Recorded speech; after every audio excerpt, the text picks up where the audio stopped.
It's week 6, and we are back. Fletch and Randy, the College Football Corner. We are excited. Some big games I've already had this year, and we got more coming this week. And what a season this is turning out to be. I can't wait to talk more about it real quick. Click subscribe on the YouTube channel and click the bell to get notifications on upcoming shows. And also on Facebook, give us a like if you are watching us on Facebook. We appreciate it. Thanks for tuning in. Randy, I see you're getting some lighting and makeup done. How's it going? Yeah, good, good. Excellent, excellent. Got a heck of a week here, man. I'll tell you, this is, I don't know, I was thinking to myself, the last year with the late start and most of the conferences and games that didn't happen, does it just feel like we just got so much football this year, or is it because of that, or is everything just better so far this year? What do you think? Well, I think that the whole late start that a lot of the teams got certainly made a difference.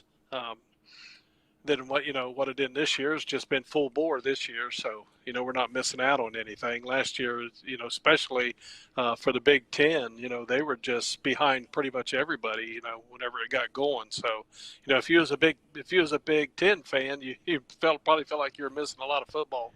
And maybe that's why it feels that way to me, because obviously, I was watching the other stuff too, but missing the Big Ten, not even knowing if they were going to have a season at one point, and then they decide to. And then, of course, the Pac 12 was, I think, 2 weeks later than them. I Yeah. think some Pac 12 schools last year only had 4 games. So Hmm. that it's this year, we're already in the week 6. So this is, yeah, it feels awesome. And, of course, many of the teams that have been somewhat dominating, if you will, the last few years aren't quite doing what they were doing before because a lot of guys graduated and they're kind of retooling a bit. Obviously, except for Alabama, they just seem to be full steam ahead. And this year, especially, it's Bama and Georgia.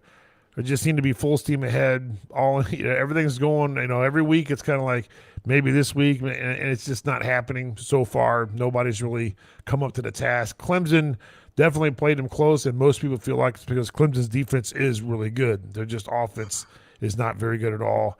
Georgia seems to be almost the same type of team. Maybe that's why that game was 10-3 or whatever, and the only defense was a pick six. Their Yeah. offense is everybody's waiting for their offense to turn it on, just like Clemson. And it's not happened yet. Plenty of games to go, and this weekend is no bigger task for them than it has been yet. Going to Auburn, for Georgia, that is. Clemson's got a nice weekend because they're off, so they don't have to worry about anything this weekend. So, but yeah, I got some notes here. Obviously, we talked about Georgia and Bama. They're each on one side of the SEC. They're both on the top. They're in control. And until somebody knocks them off, they'll be 1 and 2 in the rankings, and they're going to be going all the way to a collision course at Atlanta. It's what it looks like. And you know what? If it goes that way, that'll be one monster of a game. That's going to have a heck of a lot of postseason implications, depending on how it turns out and how the season turns out. We got a lot of football before that, but that's what's happening in the SEC. I jotted down some teams that I think are in the top 10. The way I look at it is I got Iowa, Penn State, Cincinnati, Oklahoma, Ohio State, Oregon, Michigan, BYU, Michigan State. Although that's all just going off the AP. In my estimation, you could probably put them just about any order. I think they're all very comparable. Some of them got a loss, some of them don't, and any of them I think could beat any other on any day. All those teams playing each other would be a good game, and who knows who would really win based on how they're playing. On some Hmm. paper, some teams look nicer, but some of those teams aren't playing like they thought they were going to be playing and stuff.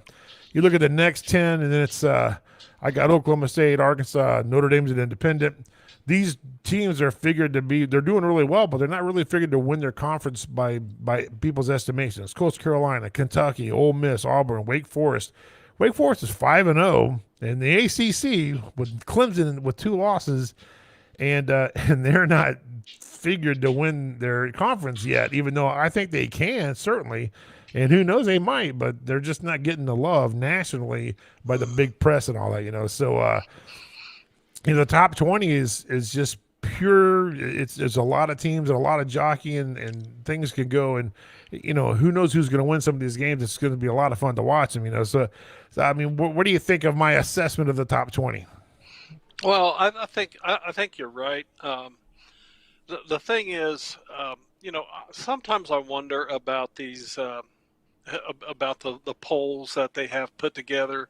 I mean, obviously, I think that the polls love the Big Ten and they love the SEC. I mean, you just I mean, you look at it. Well, you got 5 teams from the Big Ten in the top 10. That's kind of I want to be honest with you. That's kind of hard for me to believe that 5 teams in the Big Ten are the or 5 teams in the top 10 in the country with all the teams that are out there. Right. The conference has been pretty much a one race horse with Ohio State. So, I mean, of course, once they get to playing each other and squaring off, maybe that's going to answer some of those questions. But, I look at the polls sometimes and I'm just going, I don't really get this, almost, it seems to me that sometimes it's a popularity contest, basically meaning of who you are and what you've done and recently seems to play a big part in how they are ranked. And of course, I still believe that, money comes into play, and anytime a big game's coming up, boy, they sure get those teams as close as they possibly can in those polls. Yeah.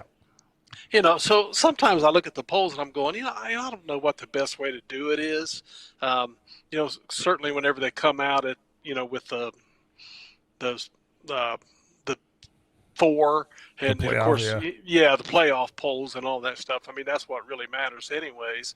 But I mean, a lot of, those guys are looking at the polls they've already seen week after week after week. So, I mean, sometimes I just wonder, man, what's going on with these polls? I mean, who is really number 5, number 3, number 4? I mean, I believe they probably got 1 and 2 pretty darn close right now from watching teams play. Exactly. I would agree with that. But like you were saying, take those next 7, 8 teams, and then even the next 7 or 8 teams behind them. And like you said, if they square off, you probably got a pretty good ball game.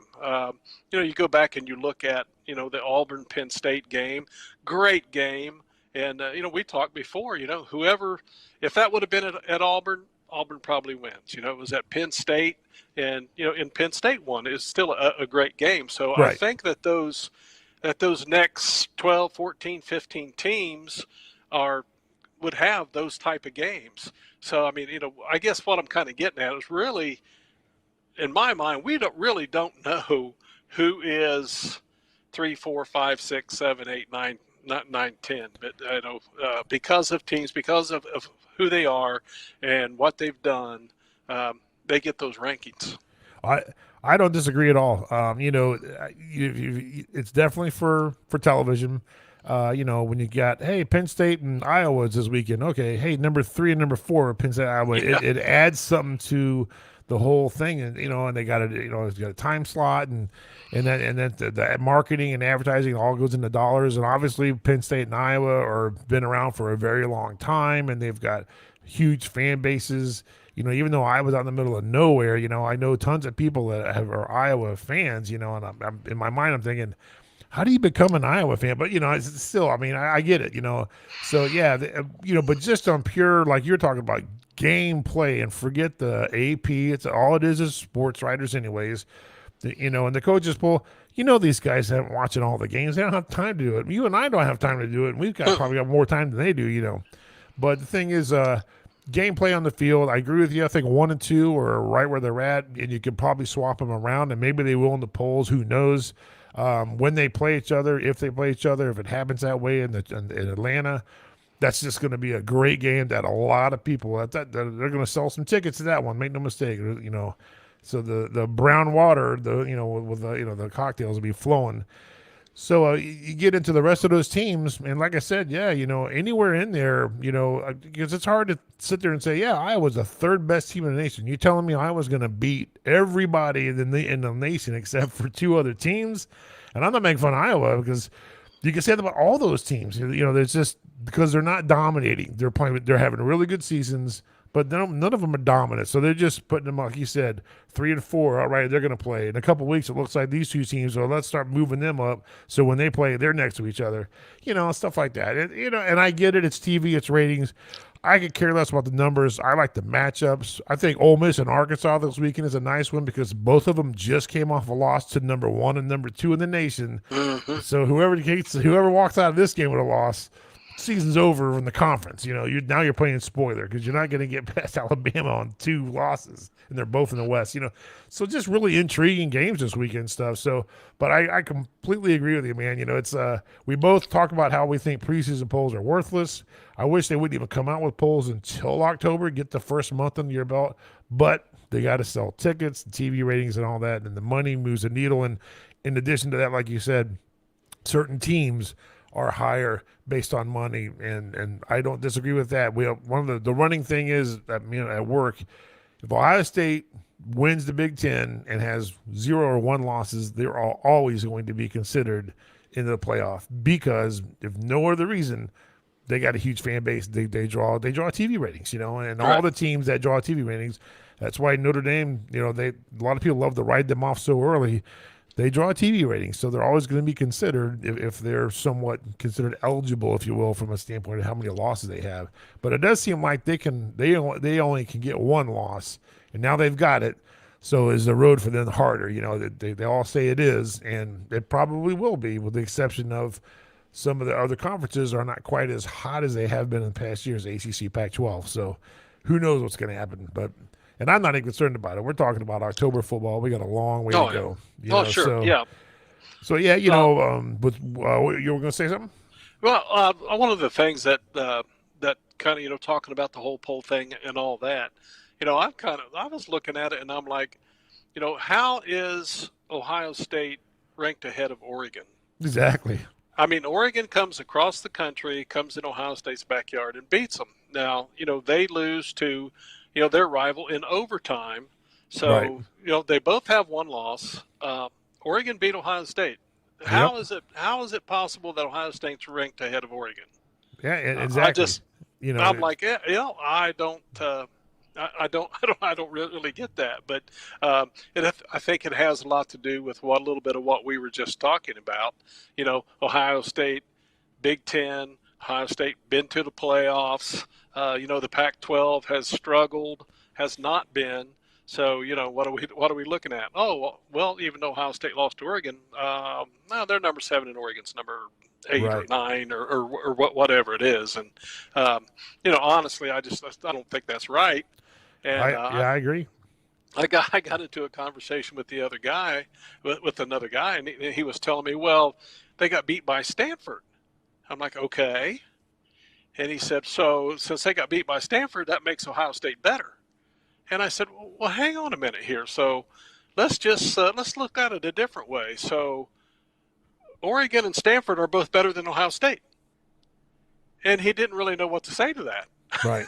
I mean, I don't know that, there's always 2 sides to look at. Yeah. I probably don't even believe that. But, come on, we have to be, we got to use a little common sense. The world has a whole lot less common sense already, so we don't need to magnify that anymore.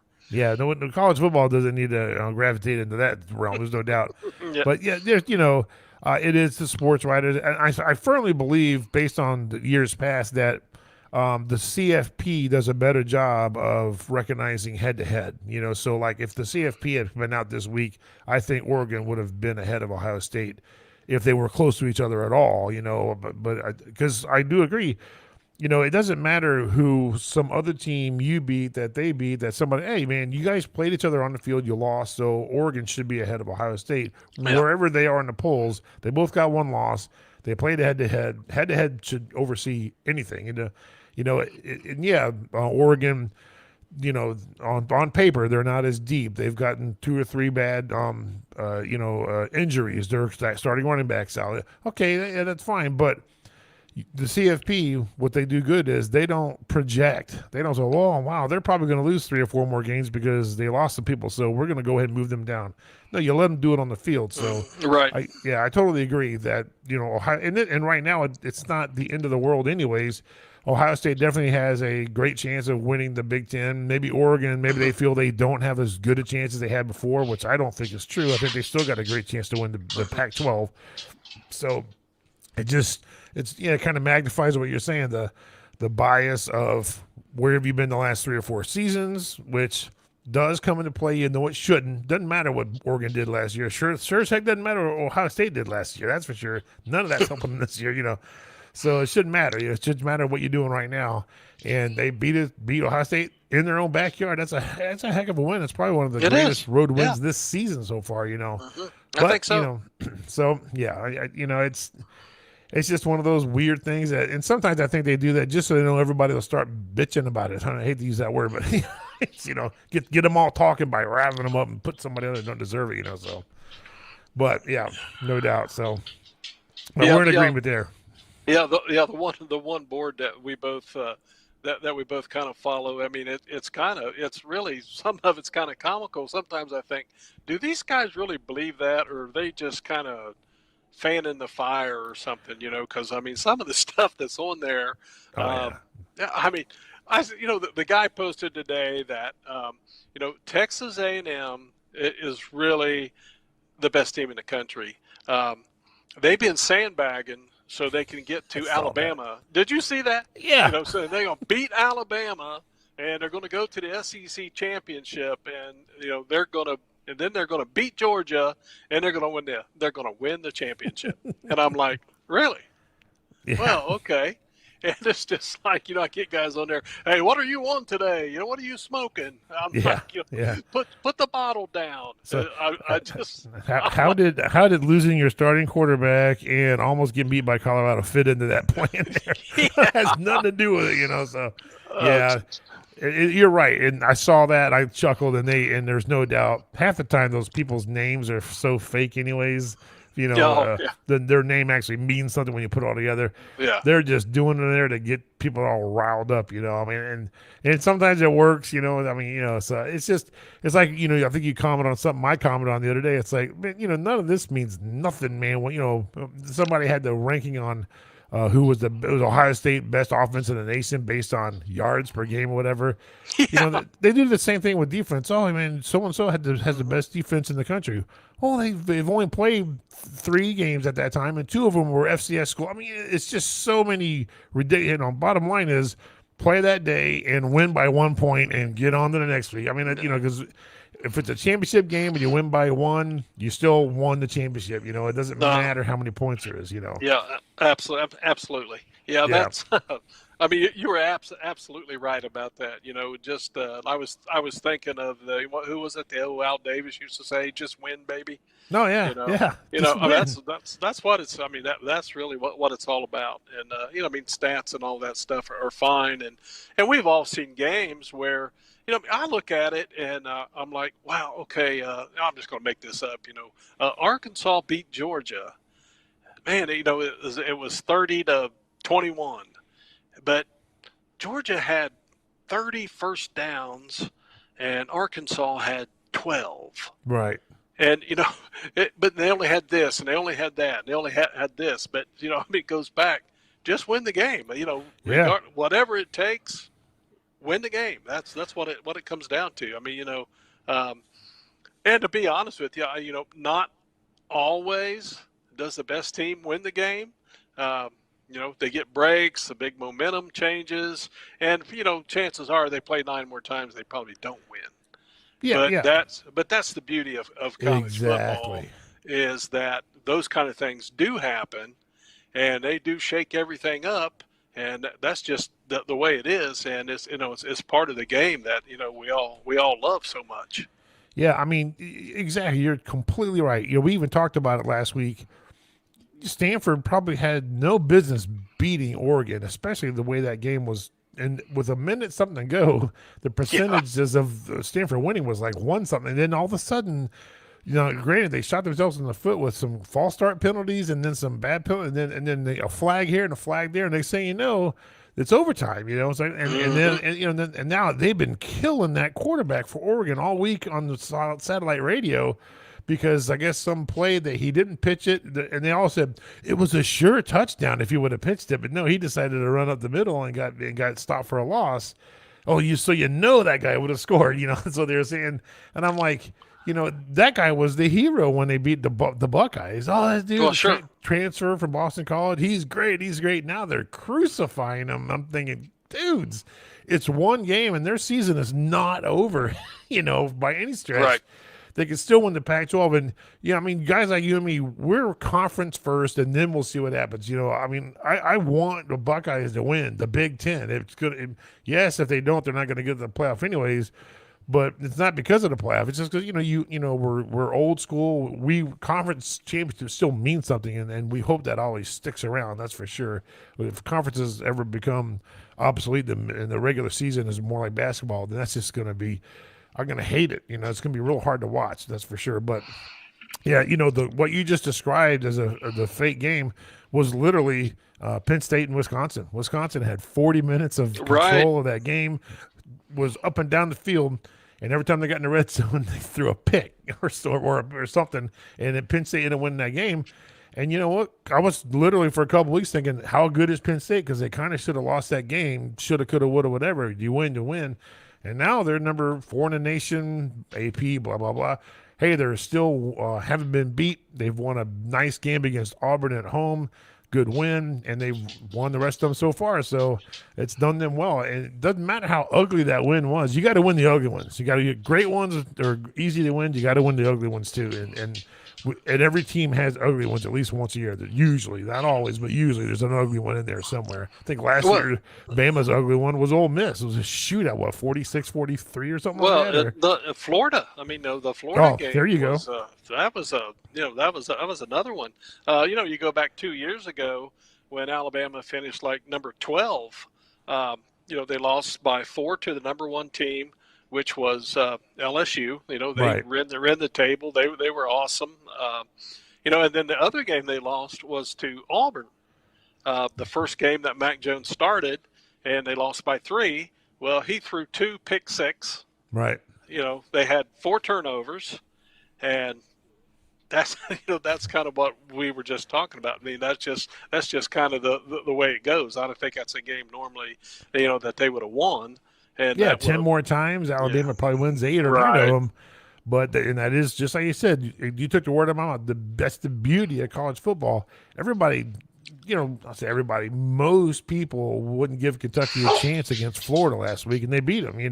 Now they're playing LSU, and hey, they can win that game too. And Ed Orgeron doesn't want to lose that game, but hey, it's so I'm in. What's that? No, I was going to say Kentucky. I thought looked pretty good. I watched that game, and I was really kind of surprised at how well Kentucky played and how they looked on the field. They really looked good. Yeah, they are a tough out. Stoops' brother, can't remember his first name, but Bob Stoops' brother, he's doing it. They've given him great leeway and time to build that program because that's a basketball school. But you know what? They're a tough out in football. It's always going to be a basketball school, but they're a tough out in football. They're not, Vanderbilt anymore or whatever, Rutgers kind of thing. And, even though Rutgers is a little bit better with Shiano, but not where Kentucky is right now. And all of a sudden now UK is a great game, whoever's playing them. So when the LSUs come to town, the Auburns and all that, whenever they play them, that's an interesting game to watch. Or it used to be, hey, we'll play the backups or whatever and play golf that weekend. So, LSU, they're coming to town to Kentucky this weekend, I believe. I think I got that on the list of interesting games that are coming this weekend. I'm not mistaken. Maybe I don't. But, yeah, I'm pretty sure that's who they're playing. So, great game. And whoever they're matched up against, and I think who is it this week? Changing gears here. I just heard it today that Tennessee, do you know who they're playing this week? I can't remember who they're playing, but they're in all black. And the guy on the radio was like, there's certain teams that you should never should never change their jerseys. Like when Tennessee's on TV, you take one look and you know right away they're playing Tennessee. Oh yeah, right. And now they're going. Oh, they're playing South Carolina, and they're going all black. Probably some orange in there, but all black. So that he was making a joke. Be careful when you start messing with your mojo, whatever, something like that. So it's interesting to see. He goes when you see Tennessee this weekend, you might not recognize them. You may think you're on the wrong game, but it'll be Tennessee. I was just looking for him here. Oh, okay, but. Yeah, so we got some games to get into, and then there's other teams that don't want to lose one game. I think that the Fighting Irish, they got to play Virginia Tech this weekend. They certainly don't want to lose another game. Talking about Ole Miss now and Arkansas, they play each other. A&M and Bama, we got this stuff to look into as well. And then, so I guess we can pull those up now.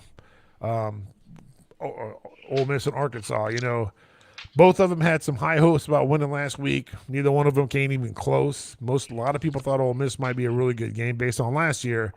But Nick Saban said, look, if you're going to sit back here and stop passing, we're going to cram the ball down your throat. And that's exactly what they did. And they blinked, and it was 35-0 or something. And, right. It was a great game plan by Bama. It was a horrible game plan by the genius and Lane Kiffin, But it's just 24-0 now that Saban is against Alabama proteges that have gone on to head coach, assistants. Yeah. So Kiffin did. He left some points. He left some points off the board. There might have been field goals, but he still left some points off the board. Early on, going for it on fourth down a couple of times, and right. didn't get it. But then again, I'm not going to say it was a horrible move by him because he probably knew 3 points ain't going to get it here. I'm going to go for it. So, hats off for him for doing that. I'm going for the win. I'm either going to be a hero or a goat here, and right. So I'm going to go for it. So, I'm not going to bash him for that at all.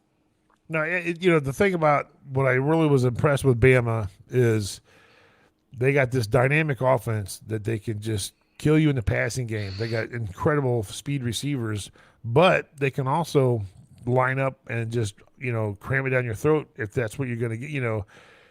It's a great coach's change for the defenses that they're facing to take advantage of what they're giving you. They're always going to give you something. They either got an extra guy in the box or an extra guy in the secondary, and so being able to do that. And versatile. There's not a lot of teams can change the way they play, So being set up to do either one is an absolute smart and genius move by Saban, and that's kind of how he's got his team this year. I think they could have done that last year. I don't know for sure if they could have been Powerball last year, but it looked pretty like at least against Ole Miss that they certainly can't do it this year if it's needed that way. Because if I'm playing against Bama, I'm trying to keep their offense off the field if I can. That's what I would do. I would do Iowa on them. I would run, do a little passing and just try to keep them on the field.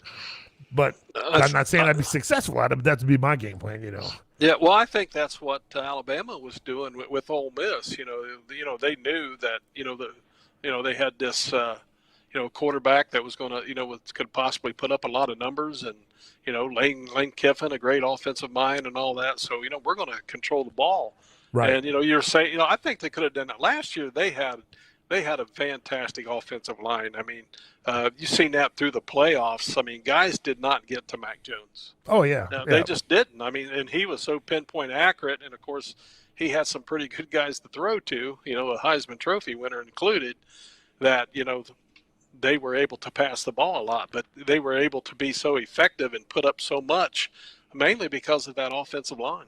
Yeah, there's no doubt. We also, the Red River rivalry, well, it's a big game, not necessarily in our parts of the country, but it's still a big game. These two teams are going to be SEC teams in a few years, unless some changes, which I doubt it will.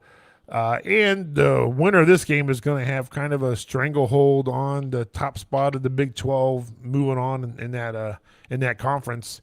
I think Oklahoma State's the only other team right now that's undefeated. So one of these three schools is going to get a loss for sure one of these two, and then who knows about Oklahoma State and whether or not they're good enough to get up into the argument of Oklahoma, Texas, which has been dominant. I think Oklahoma's got 6 straight Big 12 championships, and unless Texas really shows up tomorrow, somebody's got to give OU a reason to not get number 7. And it's been Iowa State the last few years, and they so far aren't looking nearly as good as they were. So whether they can turn it around, who knows? It's conference play, so you never know.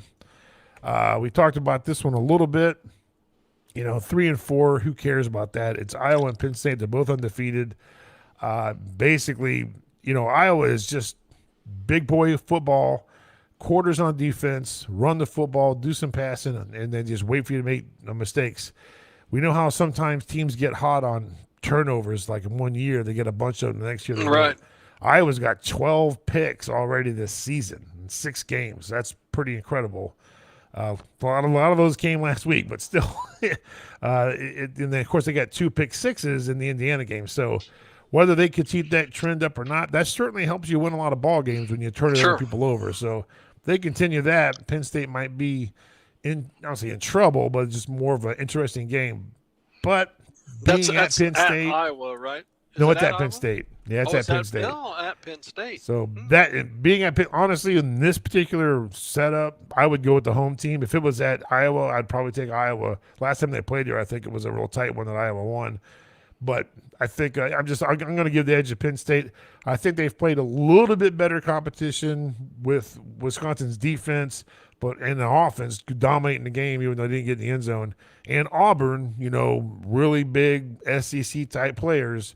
Iowa's not quite played that level, so and it's at Penn State, so I lean a little more towards Penn State, but I don't think it's going to be a blowout. But, No. it's hard to imagine being a blowout unless Iowa or Penn State just turns the ball over like crazy. I don't think either one of those teams are the type of teams that are going to blow somebody out. I mean, another quality team. I don't think they're going to. I don't think they're going to blow them out. They both play good defense, and like I said, I don't think it's going to be a blowout either. And from what I've seen when the Auburn game at Penn State, man, if they get that kind of crowd, which I'm sure that they will, it's going to make it tough for Iowa.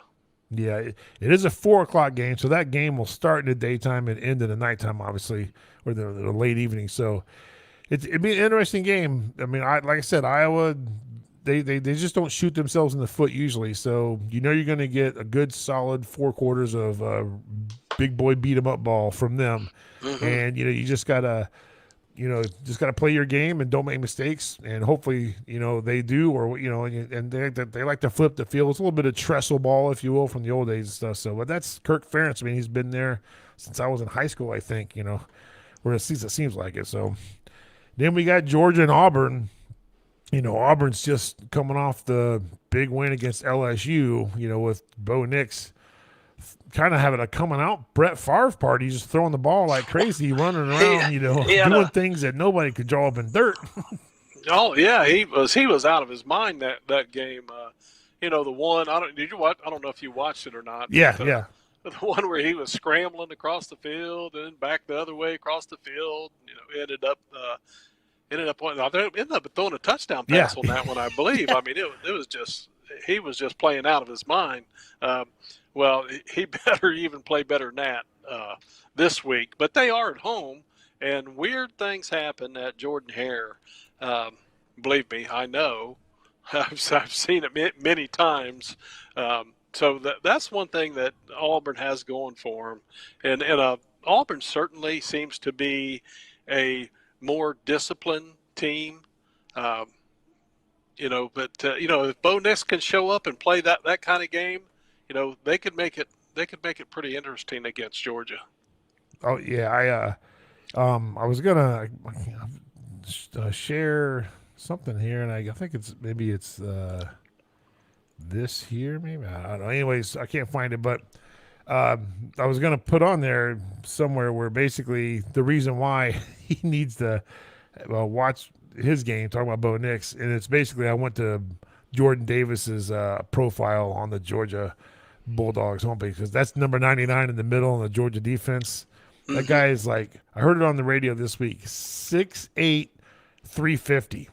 Yeah, and he can it's a big guy. run sideline to sideline. So Right. he's running down quarterbacks. So, but if Bo Nix doesn't know who that guy is, I'm sure he does. He's a senior. He's going to find out pretty early.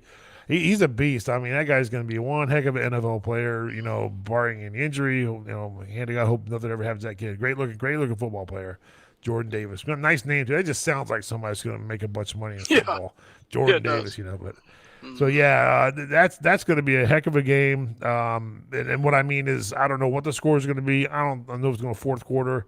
It'd be great if it did. It's hard to, if Georgia has any kind of offense, they should have. I don't say it like that.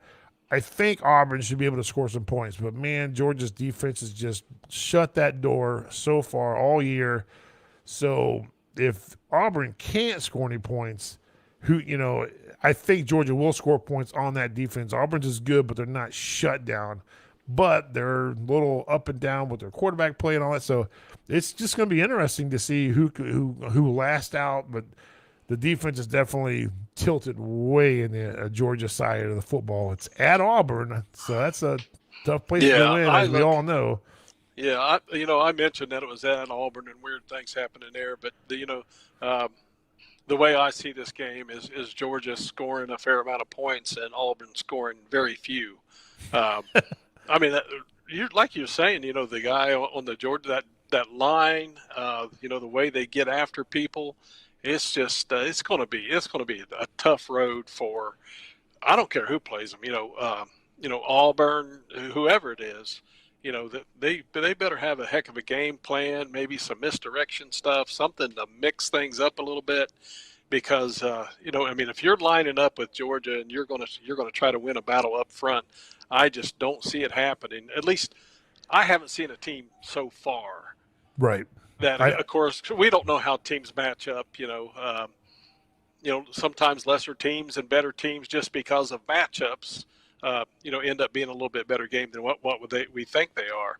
But on paper and in my head, I've got Georgia pretty big in this game.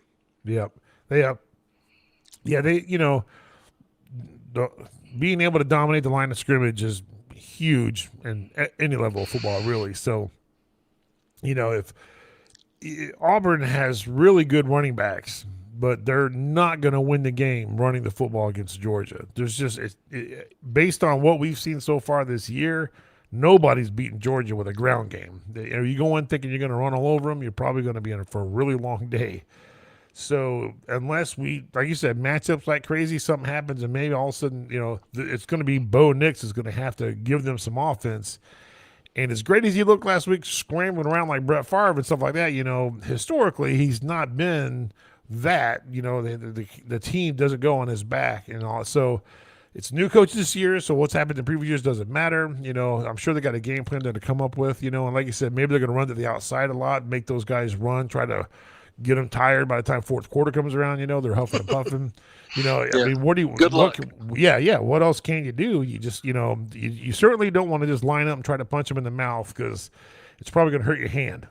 So, if that's what they do. But it'll be interesting to watch. There's no doubt. I'm not sure what the time is on that game. I think it's I want to say it's like a 12 o'clock game. Oh, okay. Maybe not. I was looking at that stuff earlier. Yeah, I had it up there, but I don't have it right now. So yeah, that's the one of the big marquee matchups, I think, along with the Penn State and Iowa marquee matchups this weekend. But there's a ton of other games that are really interesting. 3:30. 3:30. Okay. 3:30. Obviously, the Alabama A&M. This was supposed to be this huge game that A&M hasn't quite lived up to the billing thus far. Doesn't mean they're not going to show up. They're going to show up. It's at Kyle Field, so that's a little bit of that might get them a field goal. But I don't see Alabama having trouble in this game. I just don't see where the trouble is going to come from. A&M's banged up to boot, on both sides of the football. This honestly could be another 35-point first quarter for Alabama, and then they just hopefully don't lose interest and let A&M back in it, which I don't see A&M. But you never know. I mean, one thing I heard on the radio is they got C.J. Spiller. They need to run the football, run the football, run the football. Maybe they do. I don't know how that's well is going to work against Alabama's defense, but we'll see if that's what they do. So it's just not the game everybody was hoping. That's certainly not the game Jimbo Fisher was hoping for when he was calling them out earlier in the preseason, pointing this one on the calendar. But, Saban is not one to, those guys know they got to take this game like any other game, They got to win it and keep going, and trying I had the teams that can't, Gators don't want to lose another one, Buckeyes don't want to lose another one, and of course in Auburn, and they're playing Georgia, and of course the Irish are playing Virginia Tech. That's an interesting game, so yeah, I think even Stanford's playing, I think Arizona State, which Arizona State is having a real decent season, and so it's like Stanford's got I think one loss in the Pac-12. They just beat Oregon, but if they get a second loss, so I mean granted that's Pac-12, it's not necessarily a national thing, but it's still markings for a really good game. There's it's almost like the elimination starts in October. You got all these teams got chances to win their conference championships, and each week it's getting smaller and smaller and smaller because teams are getting losses. I mean, you look at the Big Ten East: Ohio State, Michigan, Michigan State, Penn State. None of them have lost in the Big Ten yet, but they're all about to at some point. Could all start playing each other, knocking each other out. So So what other games are you looking for? Just besides the marquee ones this weekend? Well, I mean, obviously the big games. One of the big games that where'd you go? one of the big games I'm still here. Is, I was going. You switch sides with me? Yeah, I can do that. It'd be kind of cool. I was just saying something to my daughter real quick while you were going to take the screen for a second. Oh, okay. Keep talking. Keep talking. Okay. Yeah, a couple of the big games I'm looking for is obviously that Oklahoma-Texas game. I think that's going to be really interesting. Then there's going to be in Penn State and Iowa, obviously. Alabama and Texas A&M, that's an 8 o'clock game. So yes, that's right. Yeah, so you're right. I mean, there's a lot of games, and there's a lot of other games that, I mean, without pulling them up here real quick, I kind of forget who they are. UK and LSU is another really interesting game that has definitely got some SEC implications. I mean, I'm sure UK is trying to keep pace with Georgia. I mean, why wouldn't they want to do that? Sure. I mean, it's not like they're going to roll over and play dead or anything. So, yeah, I mean, they're looking to keep pace. Well, Maryland and Ohio State, they're both 4-1. I don't think Ohio State's going to have a problem with that, especially they're at home. But Notre Dame, Virginia Tech. So I guess Cincinnati's got Temple tonight. Yeah. So Cincinnati. You hope if you're rooting for them at all, you hope they don't. And any of the games from now through the American, they've played their biggest games of the year already. Now they're in conference play. You just hope they don't take somebody lightly and have a trip up on a. If they get beat by Temple or another team, and maybe even get beat bad or something, that's just gonna put the nail in the coffin on them being a CFP team because they got a loss and it was against a lesser team. They can't afford a lesser loss once they went in and beat IU and beat Notre Dame. So. I'm not a UC fan, but I'm an Ohio guy, so yeah, I'll root for the underdog, and like UC, make it interesting and get up there and stuff, like Luka Fickle and all that. So I heard an interesting stat today. Ohio State and Maryland have played 5 or 6 times since they joined the Big Ten or something, and Ohio State has scored, I think, 40 or 50 points in every single game. They all were blowouts except for the one a couple years ago when Dwayne Haskins was there and he went to overtime. And that was the one that Urban Meyer collapsed on the sideline. The game almost killed him watching that game, But so, and I think I've said this before a couple weeks ago. Every year, Maryland comes out of the box hot, man. They beat Texas 2 years in a row. And then, oh, man, this is the year Maryland's just going to be crazy. And then last Friday, Iowa and Maryland was Friday night. We were getting off the air here, and I'm watching that game thinking, this is going to be a great one. Maryland might even upset Iowa. And Iowa blew the doors off them. And they just turned the ball over so much. And I'm just thinking, oh, man, So now I'm thinking, boy, does Maryland really want to lose 2 in a row and lose bad? Because I think Ohio State's favored by 21 or something. So yeah, I honestly think they'll probably take care of Maryland. I really do. I hope they do, and I think they will. But you really never know. That's why they play the games. But interesting storylines nonetheless. There's no doubt. Mm-hmm. They got Michigan and Nebraska too. I'm glad you brought that up because I know I wanted to talk about that one because, yes, I'm a Buckeye fan and I root for two teams every week, Ohio State and whoever plays Michigan. And I'm calling the upset. I'm thinking Scott Frost's job is saved with Nebraska at home, upsetting the maize and blue. Shocker! I'm sure everybody's going nuts. I'm gonna note that one for you. Okay, we'll talk about that one next week. Yeah. So yeah, but yeah, you never know. I mean, you really don't. I mean, they put 56 on somebody on Northwestern, and I know Northwestern is not a team they usually are. There's no doubt, but it's still Nebraska put 56 on somebody. I think that might be the best scoring game they've done since Frost has been there. So that's something to build on, I guess. One other thing I wanted to bring up too, for sure, is if the way the season, it's early, I know that, early October, but we are looking at potentially the last weekend of the regular season, which is Ohio State, Michigan, Iron Bowl, Civil War, which is Oregon State. All those games could have the implications for the conferences all in the same week, which is great. I mean, what a great weekend that could be of, if Auburn is able to win tomorrow against Georgia, which we don't think they will, but if they do, then they actually are contending, where if they have a second loss, then they're just playing spoilers, Well, I mean, they would still. The thing is, they still wouldn't have a loss in the SEC West. Right, in the West they wouldn't. I think right. Their losses would have been against Penn State, right, in the Big Ten, and then Georgia, who is actually in the East. So they, even Correct. with that loss, they still have a chance to still be in the running in the SEC West.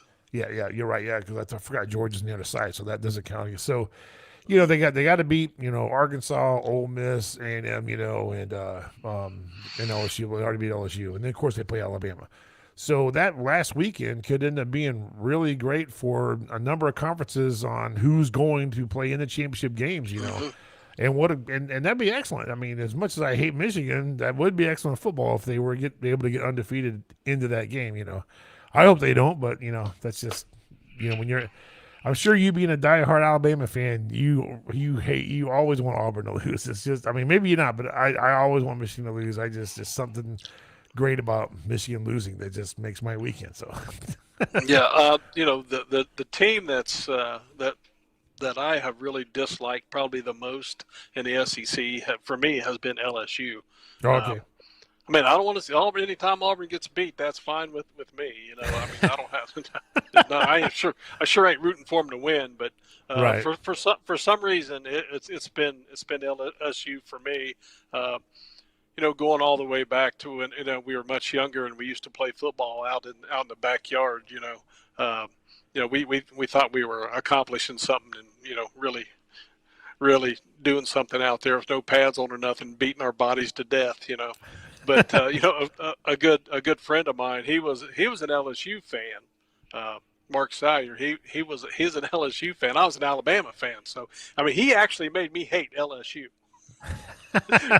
just from playing backyard football. Oh, there you go. So some of the stuff that we have, goes way back, and it just kind of sticks with us as the years go on. I still hate the Dodgers. Because, when I was growing up, especially in the 70s, it was the Reds and the Dodgers. I mean, you were a Reds fan, you hated the Dodgers. I mean, that's just the way it was. So things like that kind of stick with you. And, kind of matters who you root for when you get a little bit older, too.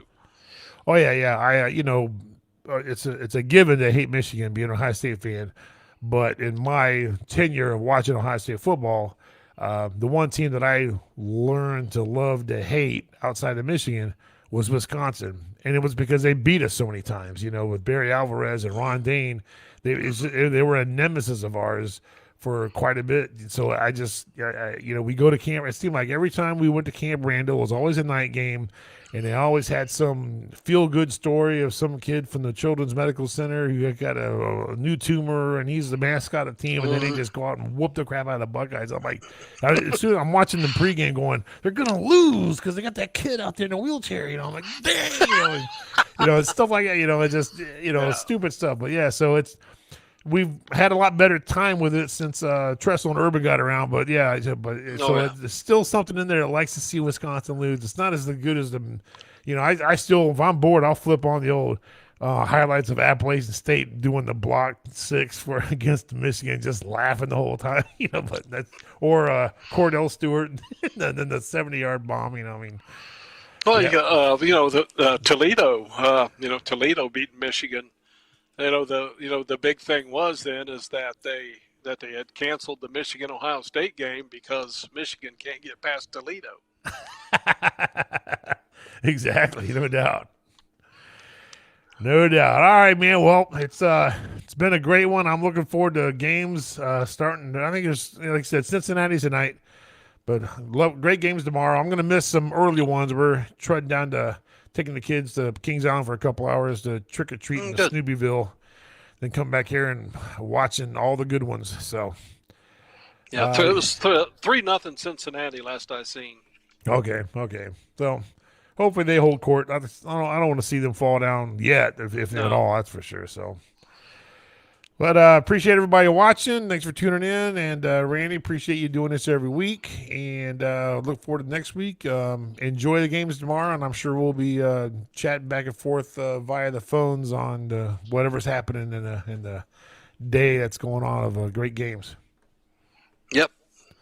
Sounds all good. Right. Everybody have a good weekend. Enjoy the games. Okay. All right. We'll see you next week.